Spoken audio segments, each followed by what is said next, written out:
Okay, time to call our meeting to order. Please join us in the pledge of allegiance.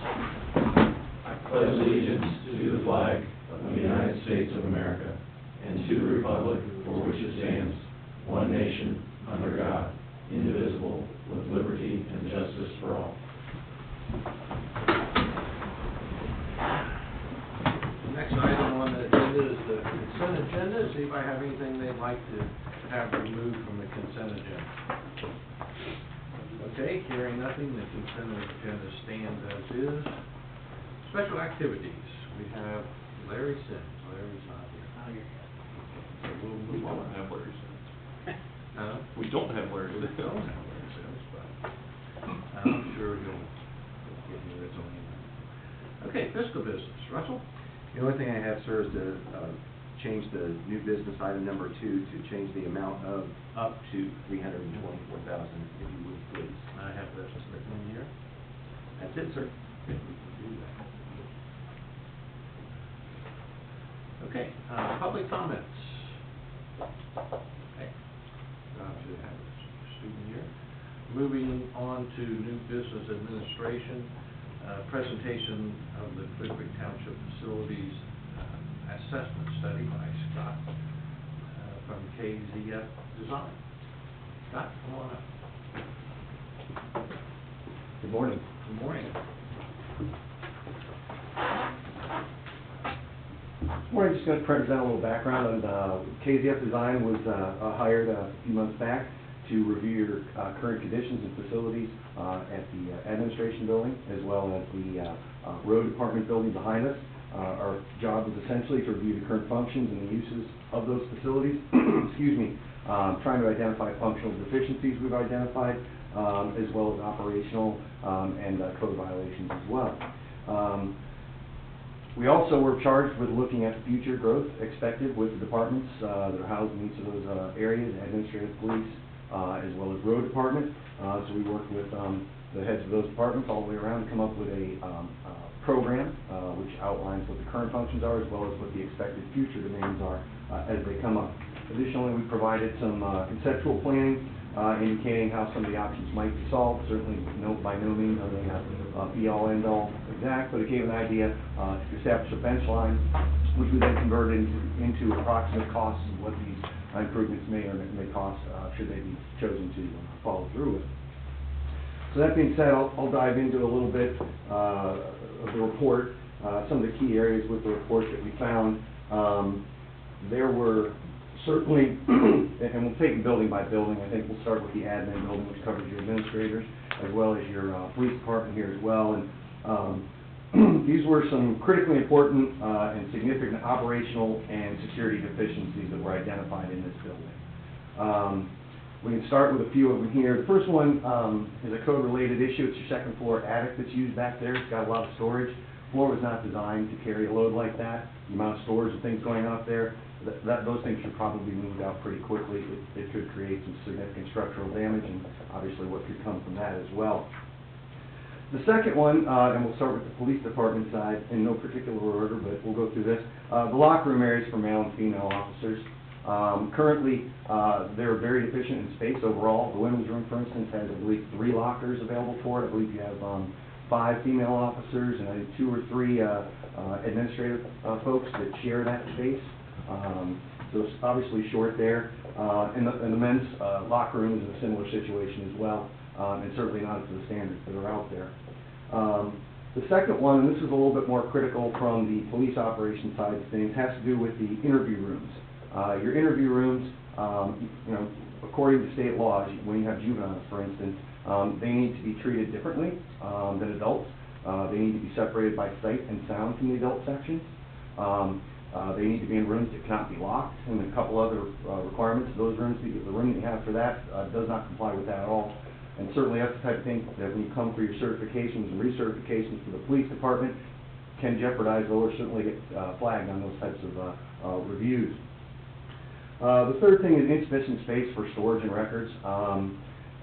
There's, again, evidence, property, and equipment, all those storage of those things. There's a lot of mixing going on with those things, and typically they're because of different security levels and secure spaces you need to have for those, they run across each other. And that can present issues relative to chain of evidence, things of that nature, which could jeopardize cases and things of that nature if they're not taken care of. The next one I'll talk about quickly has to do, it ties to the storage, has to do with the off-site storage component over at the water tower. The water tower, while it keeps you out of the weather, it really doesn't do much more than that, and actually it probably creates some negative situations because that's a very humid climate in there. So what you're storing in there, you can damage evidence or compromise evidence with that high level of humidity and create mold issues and other things that are health related as well. But again, a pretty significant operational deficiency happening there. One of the bigger ones here too, obviously with the configuration of the building, you've got the shared entrance reception area there behind the counter. That's a clear pass-through between the two sides. And typical design in the police world nowadays, you need to separate and close these off for security purposes, for not only for functional reasons, but for safety reasons as well. You know, anybody you can get to the back side of the admin, you can get to the police side of things, which essentially allows you to get to everything out there, you know, armory, and one of the things that's most important is the leads terminal that they have back there that they use for their investigation. The leads terminal should be in a secured space. It's really out in the open right now, which is a pretty large flag to be considered of. The other piece, it has to do with the amount of space that they have for the officers to do the work. They're doing a lot of shared spacing, hot desking. It's not normal, not typical, and again, prevents the effectiveness of the officers doing their jobs on a day-to-day basis as it comes through. And again, going back to the whole point of access to secured records and for instance, the evidence area, the armory, the lock rooms, the interrogation rooms as well. If you're on this side, you can go to that side with no checks or balances on it. So it's certainly an area of concern. Some other issues relative with the back of the house, where you have the vehicles parked and the covered, it's a covered, and you have to get some of the cars out. But again, the sally port, and because of the storage functions, a lot of things that you do have aren't able to function the way they are intended to function. Again, compromising some safety issues relative to not only the officers, the general public, but also for folks that they're bringing in cars. So that kind of recaps the administration building side of the discussion. I'll switch over to the road building now. The road building back there, you know, sits right behind here. It is a one of the most densely packed facilities I've ever encountered. They're doing maintenance in there. They're doing parking vehicles in there. They're queuing vehicles up. There's equipment, parts, things like that all over there. And the building's not really set up to support that in a good way. And because of the configuration of the building itself, there's a lot of time spent. You essentially, and I think some of the photos in the report indicate that, for instance, when you have snowplow vehicles getting queued up, they'll park them in the rear of the facility, but you still have other vehicles that pull in front of them. So when your plow guys come in, you have to move 2, 3 vehicles sometimes to get those out. Obviously that creates a timing issue, less time on the road, more time moving vehicles around. Increases the risk to personnel there. The more you have to move vehicles around in tight spaces, the higher opportunity that either a person could be hurt or the vehicles could be damaged or some of the equipment or even the building could be damaged. When you try to offset that, you're parking vehicles outside. And we all know what happens to vehicles outside. You know, they're bearing brunt more of weather and, you know, rain, snow, sleet, dirt, ultraviolet, all that stuff degrades the vehicles and the parts upon them and significantly shorten their lifespan. I think we all know how much you know, our new road trucks cost each, and if those are sitting outside, that's something you're expediting the expenditure that may be necessary for those. The other piece comes up at the road building is the space for maintenance being very limited. Again, because you've got multiple vehicles that are parked there on a day-to-day basis, when you take a vehicle offline to do some maintenance to it where it's maybe not operable, you have to either work around it, move it manually, or leave it and then block whatever's in front of it there. There's just not the space to be able to do what they do. You've got a fair number of vehicles here. Maintenance on vehicles is, it's going to happen. That's what you have it for. That's why you have the staff for it.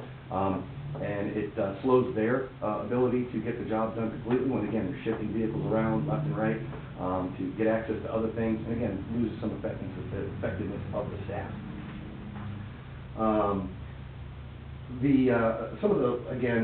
Overall, the spaces that you have here, although they're maintained fairly well, they just do not functionally meet a significant number of the program requirements that we see not only now but in the future. There's not a solution for this within what we saw there. It's going to get worse for you.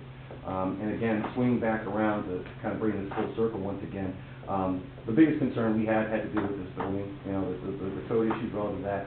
The security is a huge part of it. I think we all know it's a different environment than it was when this building was built in the world, whether that's, probably not a good thing.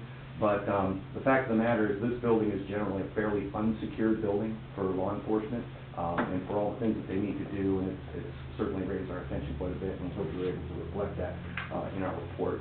If we didn't, I'd like to get that across now. We'll talk about some of the recommendations that you... Yeah. So, recommendations. When we completed our our programs, apologize there. Again, the programs, we talked to each of the department heads all the way around. We spent a good amount of time going through what their future needs were, what their plans were for their programs, and we're able to come up with the number of staff, the types of spaces they needed, and turn that into a program which was included as an attachment on the project. Overall, when you shake things out, there's a few recommendations, and we'll start again with the admin and police building.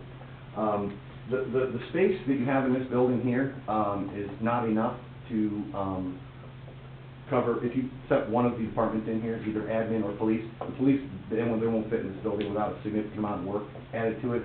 Their program is around 17,000 square feet, 16,000 square feet, in that range. And this building has about half that. So they just don't fit. This building has the opportunity, though, to continue to support the admin functions with some modifications that go with it. Our recommendation was to construct a new approximately 17,000 to 18,000 square foot police department building.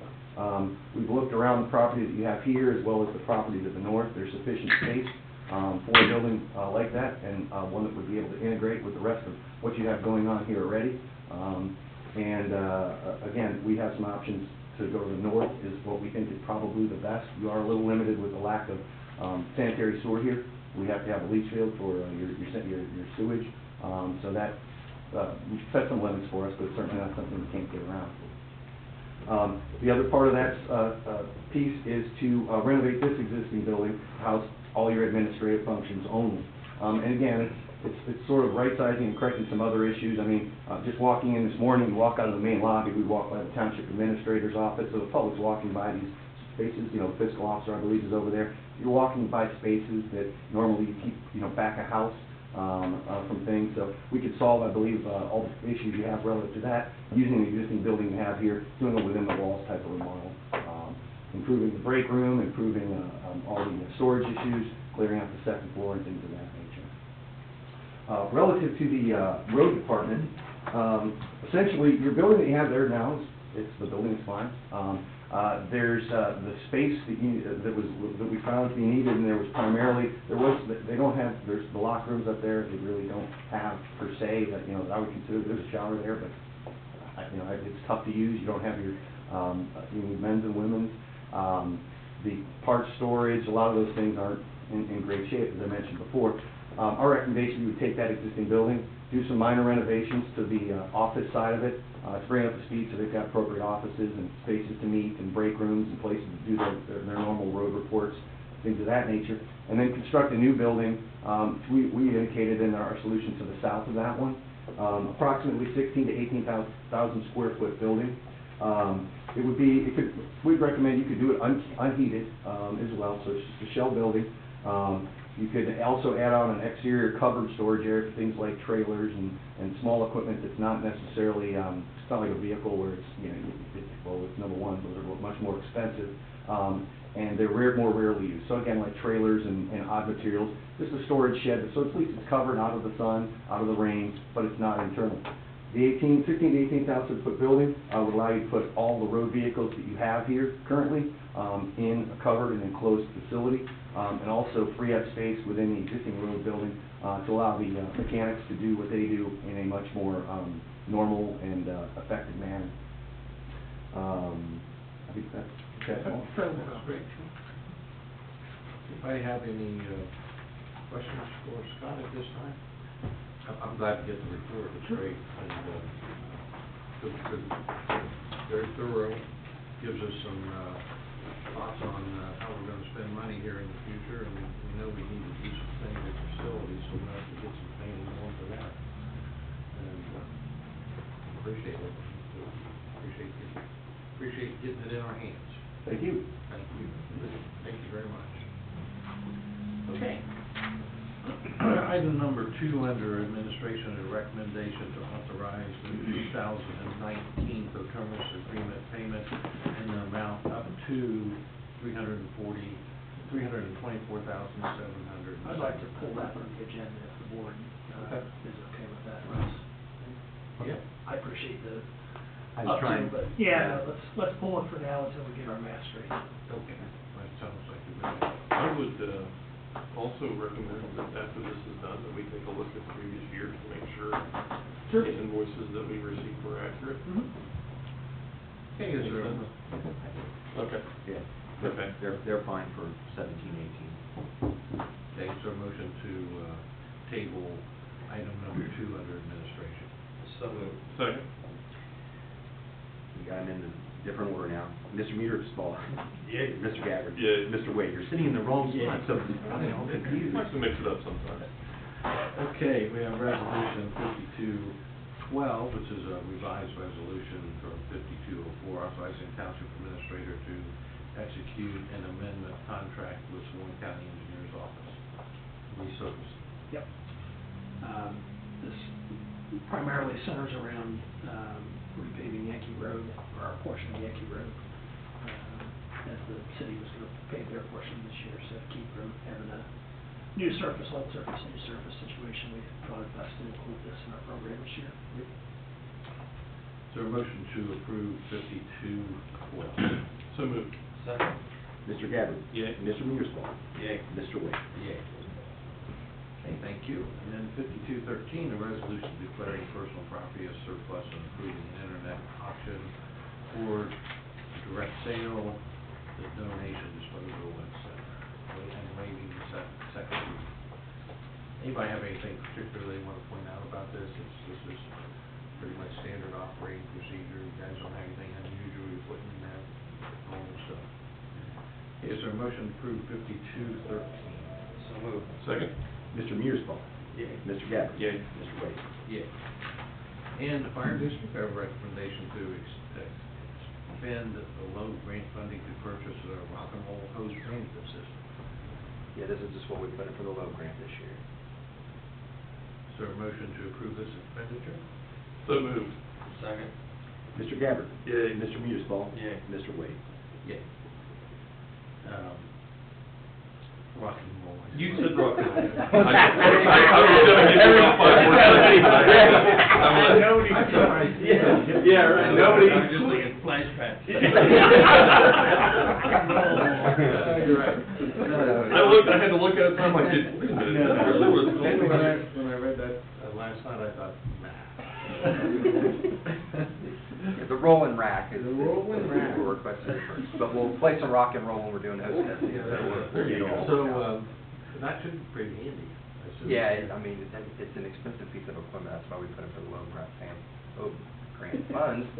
But, we have well over 5,000 foot of that 5-inch large diameter hose that we have to test every year, so we take it off all the trucks and load it back on, and this way if we have a mechanical machine to roll it, drain it and move it around so we can, so guys don't have to carry it anymore. Back issue. Save time. Okay, and also under the fire district, we have a recommendation to make application for the Enbridge Safe Community Program grant. $7,500. Enbridge is the old Texas Eastern in the Road 122 area, and they are offering a new grant process this year that we're going to apply for. see what happens. It's up to 7,500, we'll see what we get. So a motion to authorize the fire department to apply for this grant. So moved. Second? Mr. Mearsclaw? Yay. Mr. Gabbard? Yay. Mr. Wade? Okay. Anything else this time, Steve? Anything from the road and parks? Scott? No, sir. Okay. Planning and zoning? Nothing today, All sir. right. Police? Chief? Just an update from the police department on the case where the kid was held hostage and tortured and resulted in the ambulance theft and so forth, where the victim took that to date. Two of those people that we've charged have pled guilty now. They're doing 6 to 9 year sentences and being shipped off to prison. We have one that still wants to go to trial, so it's still progressing, but 2 of the 3 that we've currently charged have pled guilty to prison sentences. Okay.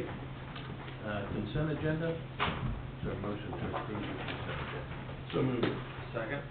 Mr. Gabbard? Yay. Mr. Mearsclaw? Yay. Mr. Wade? Yay. Staff report, staff updates? Work session on Thursday,